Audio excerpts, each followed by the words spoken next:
hey, I'm Pastor Matt, and welcome to the seventh and final video in the Rock of Ages Discovery class. This video is going to be split up into kind of like three parts here. The first thing I want to talk about is just like the history of our congregation itself. And anytime you're talking about history for congregation, there's different versions of it, right? Because everyone has their own perspective on it, just like real history and like in America, world history. We all have our own perspectives on it. But there are a few things that did happen, and we can say this with certainty. And the one is that we started in 1929, and we started as Zion Lutheran Church, and we were located in Ballard, just down the way. Eventually, though, we kind of outgrew the space, and we bought this building that we're currently in. And that took place at a date that I am not confident in, okay? There's a number of different records that kind of contradict each other, but it was in the late 40s or early 50s that we moved here. We bought this building, and at that time, we became known as Rock of Ages Lutheran Brethren Church. And sometime in the early 50s, it officially got changed with the state to Rock of Ages. The congregation that we bought this building from was Finney Lutheran Church, and they're the ELCA church just down the way on Finney, Greenwood Avenue. So that's when we moved here, was in the 50s, and late 40s, and that's when we kind of took on this identity. And this congregation was primarily Norwegian. It was primarily Norwegian construction workers, Norwegian fishermen in Ballard. Ballard is historically a very Norwegian neighborhood, and that was our population. And we even had like Norwegian services, like they spoke Norwegian in the services, like, once a month here into the 90s. And so like this was a heavily influenced by Norway congregation, but it also has historically had a very strong missional heart. We have supported many missionaries over the years. Lots of people have come to know Jesus because this congregation existed and sent out missionaries abroad, and especially the connection with Japan. And eventually that interest in foreign missions, like to the Japanese in Japan, became, we care about the Japanese here in America as well. And so we developed a Japanese ministry. Jim and Evie Olson, they were missionaries in Japan. They came back to the States, and I'm going to post a little link to a Mission Monday video talking about the origin of Japanese ministry so you can get more of that history here. But we began this ministry to Japanese students here in America. And eventually, Roger and Sue, Roger is Jim and Evie's son. He was a missionary in Japan as well for a while. They eventually enlisted him and Sue to come over, and for them to take on and help first, and then take on the Japanese ministries in our congregation. And it's really kind of been this mixture of a ministry of the congregation and its own church. We are one church, but we have kind of different emphases within these different people groups. Because we are speaking in two different languages, there's just some things that we can't do together, and there are other things that we can do together. And so we've kind of, in different ways, balanced this. We're one church, but it's two expressions of it because of these two different languages. I think we've moved more to be one church, and we're doing more and more things together that we can. And I think it's really beautiful that we're doing that, and we want to do more of it in the future. But that's kind of been a big move for our congregation, is to be a multicultural community. And that has not just been a ministry to the Japanese, but a ministry with the Japanese, and a ministry from the Japanese to the English-speaking congregation. We've also had a pretty good history of foreign missions in Mexico. For a number of years, we were sending teams down to Mexico to work with the Borderless Mission. And we are still supporting, I think, about $350 a month to a pastor and his wife in Mexico. But that was a pretty big emphasis in our congregation for a number of years. We haven't had anyone who's wanted to go for a number of years, and maybe that changes in the future here. But that's also been a big point of emphasis in our congregation, is ministry to those in Mexico. Another piece of our congregation that we've been working with over the years is the Stava Scholarship Committee. And this is an endowment fund sort of thing. A good lump sum of money was donated to the congregation with the intention that we would use this for seminary training, that we would be able to support people who would eventually go to seminary. So we could support pastors being trained, and more people added funds to that account. And now it's a good amount of money that is producing scholarships for people in our own congregation, people in our region in the CLB, and just people who are in the CLB to go to Lutheran Brethren Seminary. And it's a little bit amount of money each year, but we've been able to gift this to students to support them as they minister in places outside of our congregation. So this has been another kind of key area where our congregation has been ministering to people outside of our congregation. Another ministry that we have been engaging in a lot over the last number of years is our coffee cart ministry. And I'll post a little link below to that video, that Mission Monday video explaining what the coffee cart is. But this has been an emphasis of ours lately, to reach into our community, to provide community to those who don't have it. And what we're finding usually each Saturday is a number of regulars coming in, connecting with us on a kind of level footing. We're sharing coffee, we're sharing conversation, we're loving each other.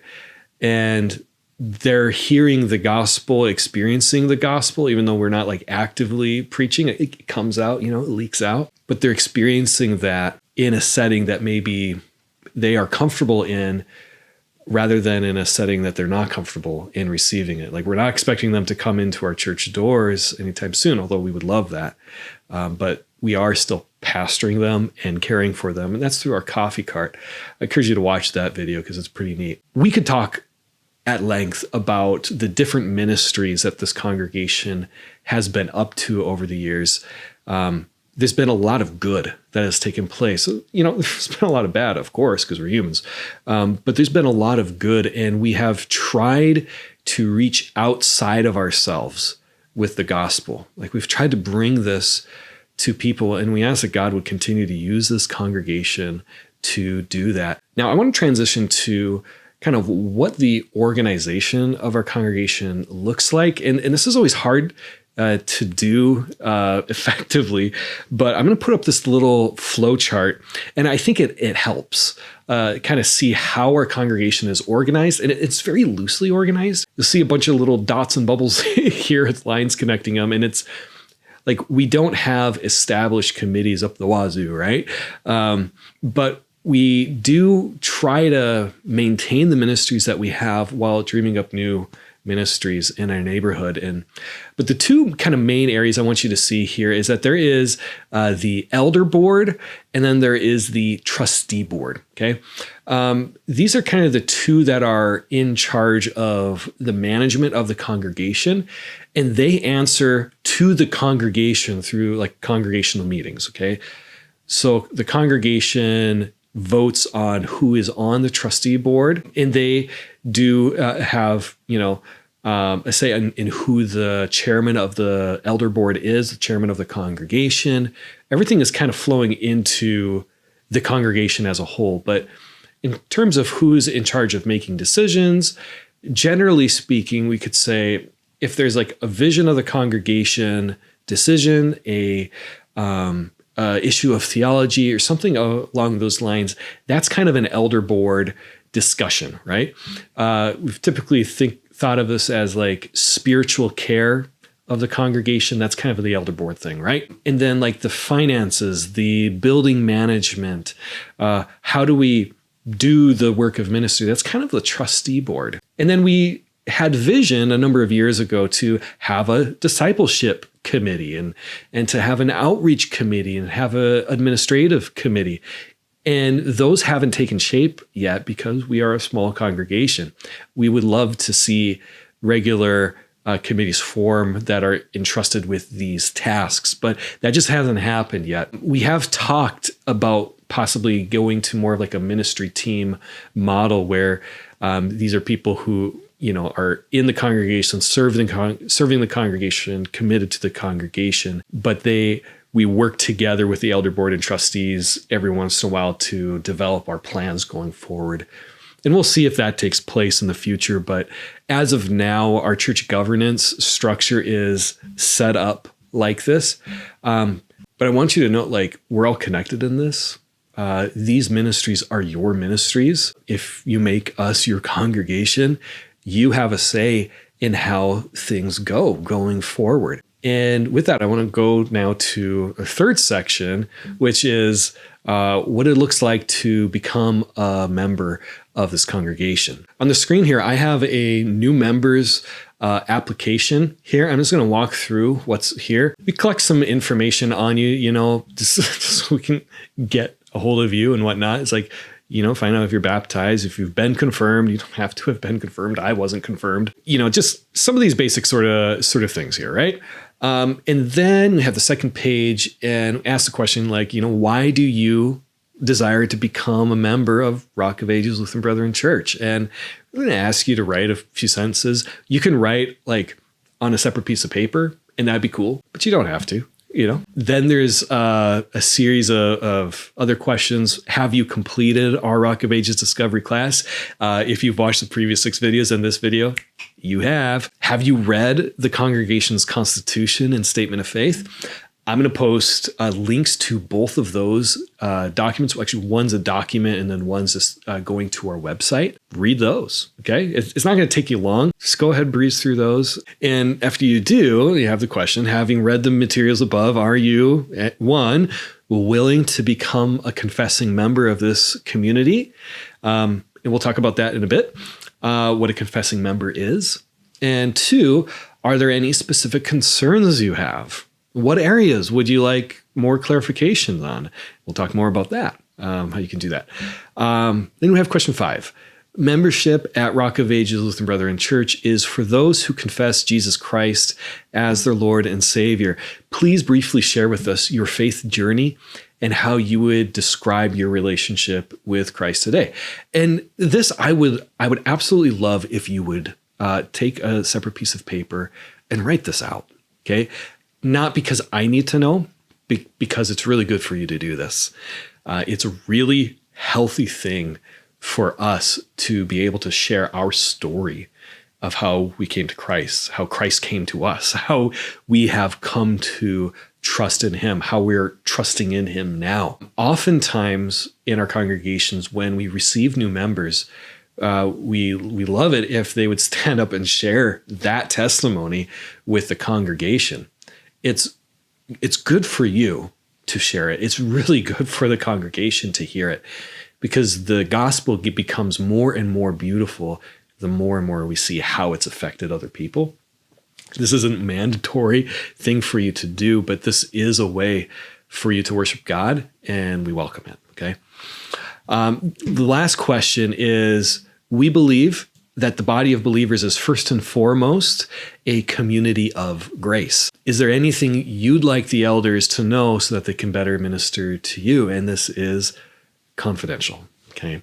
If there's something in your life that you are wanting the community support in, specifically if you want the pastor's support in, if you want the elder board to know, ways that you would love to see Christ work in your life, area of sin that is just not working out for you right now, and you long for their prayer support and for their help. You could list this here. We all have these things. We are all people who continue to need grace. And so if there is something here that you want us to know, this is where to put it. And this is confidential. Okay. Now I mentioned the question of like what a confessing member of this community is. And we'll just go through this here. A confessing member is somebody who has publicly declared that they are a follower of Jesus Christ, is a member of the body of Christ, like the whole church, right? And they desire to live as a member of this particular expression of the body of Christ. So you're not a member of other churches, you're a member of this church, right? That's first. 2, somebody who supports this body of believers by praying for the fulfillment of our mission, by giving financially in support of our mission, by willingly volunteering your time and spiritual gifts in support of our mission. And there used to be in a number of congregations, like you had to supply your 1040 or W-2 or something like that. Like you had to show what you made so you could show that you were giving enough financially. We don't do that, okay? So don't worry about that. This is saying, I like what's going on here and I want to help it, okay?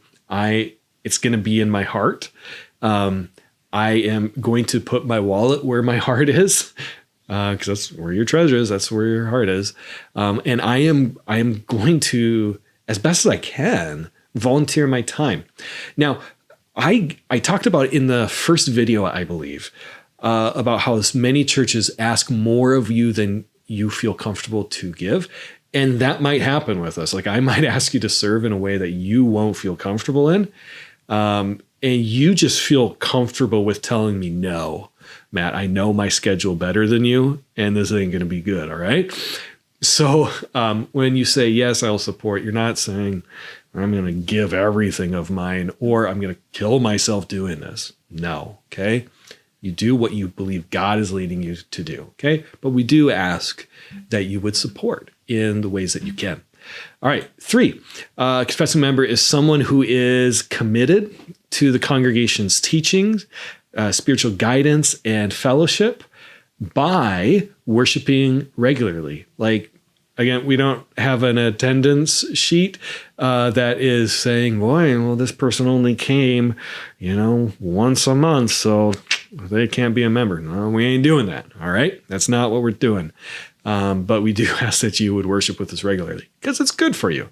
2, by engaging in fellowship with others. We have our small groups. Really encourage you to make those a part of your regular life of faith within our congregation.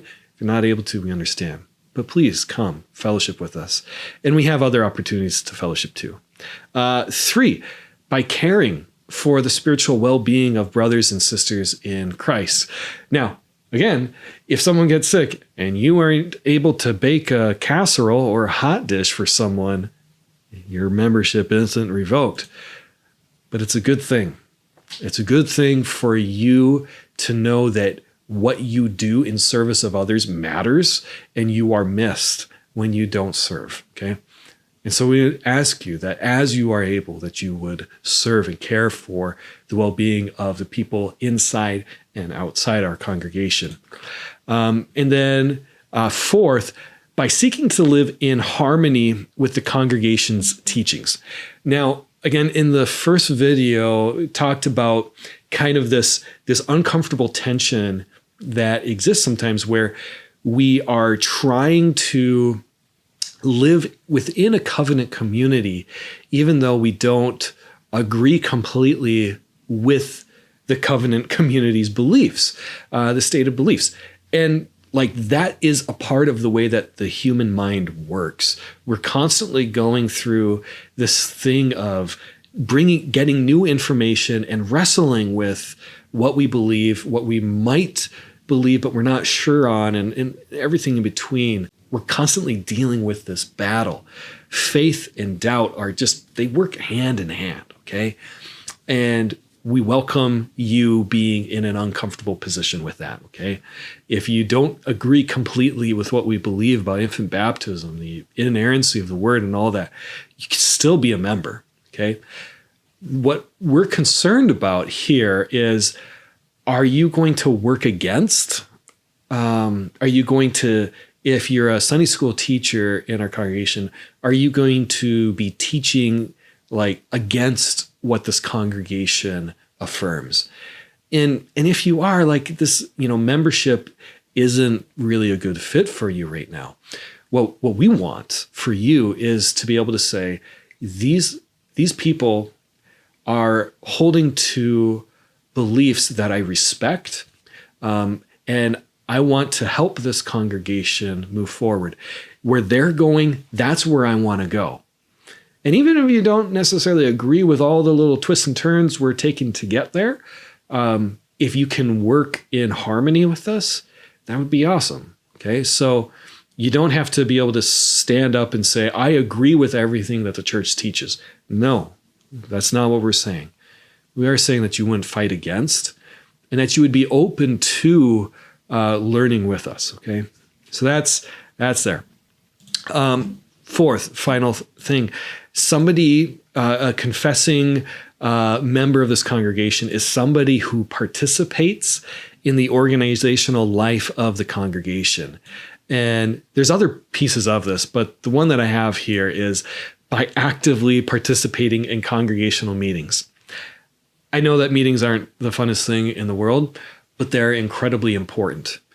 And the reality is that we do not have a Japanese ministry. We do not have a coffee cart. We do not have foreign mission support. We don't support foreign missions at all. We don't have a pastor. We don't have ministry workers. We don't have anything as a congregation unless we have meetings.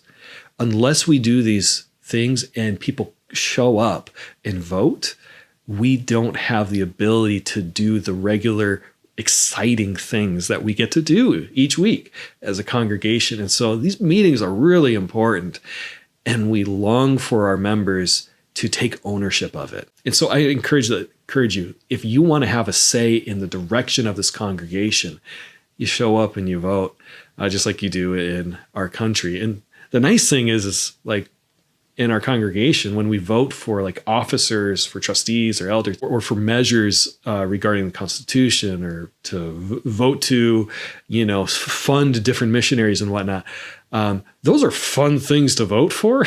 We're not voting between two candidates we don't like. So we'll just give that to you there. If you want voting to be fun, come to a church meeting and you actually get to vote for things you like and people you like. Last section on this new members document, I have a little box here. Please take a moment to consider your spiritual gifts. Maybe you don't know what your spiritual gifts are. Maybe you don't know how God might use you within the congregation.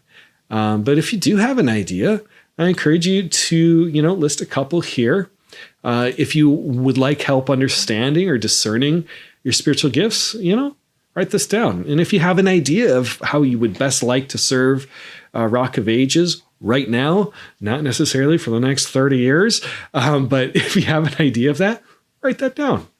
The last thing, and it's not on this, is I would love to get coffee with you. I would love to talk through these things. It's here in the fourth question here under subpoint 2. Are there any specific concerns you have? What would you like more clarifications on? For real, come talk to me. I'm going to post my phone number right here. Let's set up a time to meet, talk through your own story of faith, through concerns that you have. I welcome that. I'd love for you to get coffee with me. And, if at the end of this whole thing, you say, hey, you know what? I don't feel membership at the Rock is the right thing for me. That's okay. Right? We won't be hurt. But if on the other hand, you do want to be a member of this community, go ahead and fill out the application, email it to office@therocklbc.org, and we'll talk about it as elder board, and we would love to welcome you in. So thank you for watching this whole series. I hope that this was helpful. I hope that this was encouraging to you. I mean, we try to bring the most basic form of our theology to you, kind of our vision of ministry going forward. I hope that was helpful. Hopefully you got a sense of what we are trying to be as a congregation here in Seattle. And if you have any questions, again, hit me up. I'd love to talk with you about your story of faith and where you see yourself in. But with that, God bless you. We'll see you next time. Bye now.